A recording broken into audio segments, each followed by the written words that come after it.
আসসালামু আলাইকুম গাইস, এখানে বাস হাঁটি লাগছে। জাদরানিতে জায়গা না পেয়ে চলে আসছে আমাদের খড়দিঘি, উত্তরগাঁ খড়দিঘিতে বাস হাঁটি লাগছে। যার যে কারো যদি লিবার মন থাকে বাস চলে আসবেন এখানে। এখানে জাদরানির লোকও আছে, এখানে জাদরানির লোকটা আছে, সে এখন বাস কাটতেছে।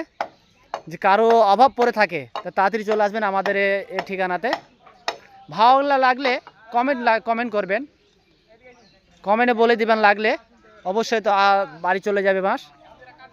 জাদরানির লোক তো ওখানে জায়গা ছিল না, তাই আমাদের এখানে নেওয়া আসা হয়েছে গাড়িতে করে। জাদরানির লোকটা এখানে আছে তো ফেস টু ফেস দেখালাম না ফেসটা, ঠিক আছে, পেছন থেকে দেখাইলাম। তো আপনারা যে অনেক কাস্টমার আসছে, ঠিক আছে। তো আপনারা লাগলে কমেন্ট করে জানাবেন, আর না লাগলেও কমেন্ট করে জানাবেন কেমন হয়েছে ভিডিওটা।